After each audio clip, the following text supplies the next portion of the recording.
O ano de 2022 marca o bicentenário da independência do Brasil. Ou será que deveríamos falar em independências? Sim, afinal, não existia um Brasil colonial como unidade territorial administrativa de norte a sul, que se torna um Brasil independente em 1822. Fato é que a comemoração dos 200 anos da independência do Brasil é também uma importante ocasião para o debate sobre o que representa essa data. Sendo assim, no programa de hoje, a gente discute sobre as causas e consequências do processo brasileiro de independência. Eu sou Jennifer Júlia e este é o Confere UOL.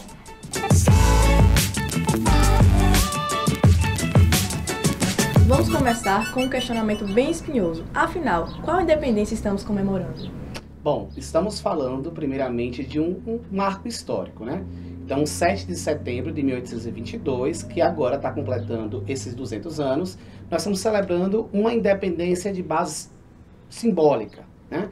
Que mais tarde vai chamar de independência política, mas existem outras formas. Independência econômica, será que nós conseguimos ser independentes economicamente tão cedo, né? Quais as questões que envolveram essa construção? Porque se pegarmos dois pontos, o 7 de setembro de 1822, pula 3 anos para frente, quando de fato Portugal vai reconhecer o Brasil enquanto independente, depois que há um pagamento, né? Nós somos reconhecidos porque se pagaram. Peraí, mas quantos anos nós somos explorados para ter que esperar um pagamento vindo de uma outra nação, indiretamente, né, que a Inglaterra é envolvida, para gerar essa independência? Então, falar de independência do Brasil é falar de múltiplas, mas agora é um marco histórico essa data dos 200 anos. Há um mito bastante difundido de que a independência brasileira se deu de forma pacífica, mas muitos discordam disso, não é, professor Atílio? A historiografia brasileira, assim como toda a história agora global, a gente passa por um processo de disputa de discurso, né? E esse discurso representa poder, né? Então, na historiografia brasileira, assim como em qualquer outro lugar do mundo, estão sendo construídos símbolos, estão sendo construídos ícones. Então, relacionado ao 7 de setembro, essa passagem histórica, esse momento de independência, é uma coisa muito simbólica, né? Que se construiu o ícone inteiro em torno de Dom Pedro I, em torno daquele processo. Mas o processo de independência perpassa aquilo ali. O processo de independência perpassa muito mais a consolidação dessa independência. E essa consolidação vai se dar a partir de diversos movimentos, né, brasileiros, em diversas regiões, como o que nós tivemos aqui na Bahia relacionado ao 2 de julho. Então a independência do Brasil, essa parte simbólica, se dá no 7 de setembro, é como se fosse a assinatura de um documento, mas a consolidação vai ser ao longo dos próximos anos, até se finalizar em 1825, quando o Brasil aceita pagar uma multa a Portugal e a Inglaterra empresta o dinheiro. Aí Portugal reconhece nossa independência. Professora Erla, agora explica pra gente qual é o papel das pessoas escravizadas no processo da independência. Bom, falar sobre o processo da independência, como a gente tem tratado aqui, é indiscutivelmente quebra de paradigmas em todo o contexto, né?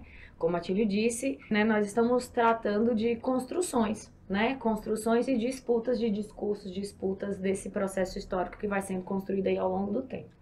Quando a gente fala de independência do Brasil, e aí levando em conta toda a organização historiográfica que vem sendo feita, a gente vai ter a elite política, né, encabeçando o processo de independência e articulando tudo isso. E na prática o que se tem é que não existe para a população em si uma independência prontamente dita, né? Não existe uma garantia de alteração da condição social dos indivíduos a partir de então.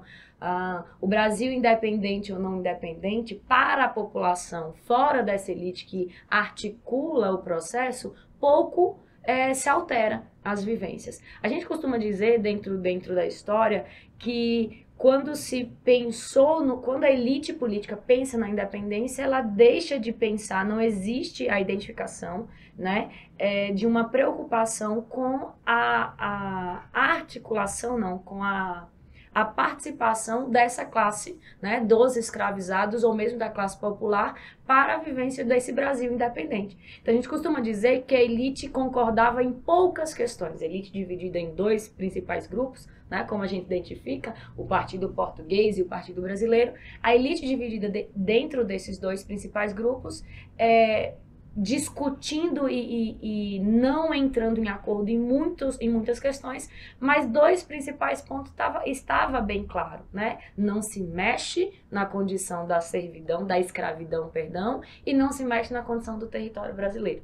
Então, nós estamos falando de um grupo da população brasileira que é bastante significativo, e como a Atílio disse, vai ter atuação significativa no 2 de julho, que vai efetivar o processo de independência, mas na construção prontamente do processo e na participação social a partir dessa independência, a gente vai perceber que pouco efetivamente existiu. Então, falar sobre os escravizados no processo de independência do Brasil é o reconhecimento de uma construção histórica bastante clara. Onde é que eu pretendo, né? Qual destaque ou qual informações eu preciso, enquanto história que está sendo construída, ser vista. Então, a população escravizada no Brasil, dentro desse processo de independência, ocupa esse espaço que a elite que detinha o poder naquele contexto fez questão de manter à margem. Quais as diferenças das celebrações dos 150 anos para os 200 anos de agora? Bom, para responder aqui, eu vou trazer um pouco das falas dos meus colegas historiadores, que a gente está falando de discurso. Quem detém a narrativa do discurso acaba ditando as regras de como se conta a história. Os 150 anos aconteceram em 1972. Portugal estava num contexto vivendo uma ditadura, Brasil estava num contexto também com a existência de uma outra ditadura. Então, militares portugueses vieram para o Brasil para participar das celebrações e era uma forma de justificar a existência desses dois regimes. São 150 anos de independência do Brasil para aquele momento, né? E vai se trazer uma construção de até que ponto nós queremos um Brasil. Qual o Brasil diferente que a gente deseja? A gente traz para cá, para agora, né? 200 anos de celebração. Essa narrativa do discurso, ela vai trazer um ponto, a questão do próprio Pedro I. Falar da independência do Brasil não é falar só de Pedro I, é falar também de Dona Leopoldina. Então a historiografia hoje vai trazer novas vozes, mostrar que outras vozes foram importantes para esse processo de construção. Se houve apagamento, houve, e muito apagamento, de vozes de mulheres, de populações escravizadas, como a professora Erla trouxe, e agora o intuito dos 200 anos de pensarmos nós enquanto Brasil, é pensarmos, nós somos sujeitos brasileiros, qual o nosso papel, o que nós vamos celebrar e como nós vamos celebrar. Para finalizarmos a entrevista, gostaríamos de saber qual o balanço histórico da independência. Analisando a história brasileira, nós não tivemos avanços significativos, né? Essas classes mais baixas continuam da mesma forma que eram lá no processo de independência, participando muito pouco ativamente do cenário político, das decisões. Então, nós continuamos com esse mesmo parâmetro, né, do que nós tínhamos lá, em alguns sentidos, do que nós tínhamos há 200 anos atrás. Diante dessa realidade, o Brasil passou, né, ao longo desse tempo, somos um país jovens, né, em situações de repetição. Né, alguns acontecimentos políticos, da forma como eles são narrados, da forma como eles são acontecidos, eles têm uma tendência muito grande de manter o status quo, né, de um grupo em comando em detrimento de outros que são desprivilegiados. Mas há esses 200 anos, teve avanços, não teve? Estarmos, né, sentados aqui discutindo o processo, né, esse processo de comemoração, né, pensar a comemoração é perceber já indiscutivelmente esse avanço.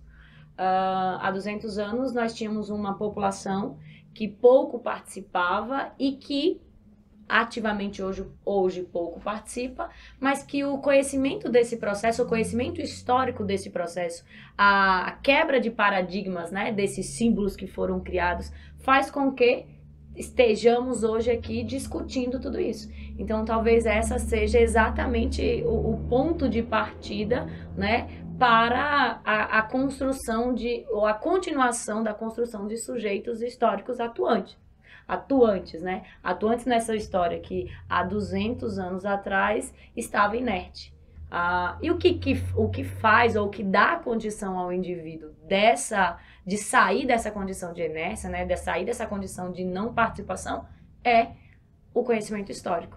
É conhecer, reconhecer estes símbolos, né, os motivos pelos quais esses símbolos foram criados, e a partir desse reconhecimento é que a participação ativa se faz presente, se tem condição, né, se identifica a condição de uma participação ativa a partir desse reconhecimento histórico. Agradecemos a participação dos professores neste debate sobre a construção do Brasil, que ainda está em andamento. Olá, eu sou Jason Júnior, sou secretário de Infraestrutura de Irecê. Estou passando por aqui para falar um pouco sobre a minha trajetória nessa escola que me ajudou na minha formação profissional, a Escola Cooperativista de Irecê, a Cooperil. Eu estudei na Cooperil lá na 3ª e 4ª série, ainda criança. Foi muito bom, um processo de formação muito importante na construção da minha personalidade também, das minhas relações afetivas que eu construí na escola. E depois eu voltei para a Cooperil no 3º ano do ensino médio, já no último ano de formação escolar, antes de ir para a universidade. Também foi fundamental. Como esquecer das Olimpíadas? Eu que fui atleta, a construção nossa do pensamento coletivo passa também pelo esporte, foi muito fundamental, as gincanas, as quadrilhas. Então, um período de construção da minha personalidade, da minha formação. Depois fui para a universidade, sou engenheiro agrônomo, tenho mestrado em extensão pela Universidade Federal do Vale de São Francisco, e agora sou um gestor público, né? Há 10 anos eu me dedico a essa área da gestão pública, estou secretário de Infraestrutura de Irecê, e a Cooperil foi fundamental no meu processo de formação, na construção do meu conhecimento, e hoje eu posso, de maneira efetiva, contribuir com a cidade que eu vivi, que eu vivo.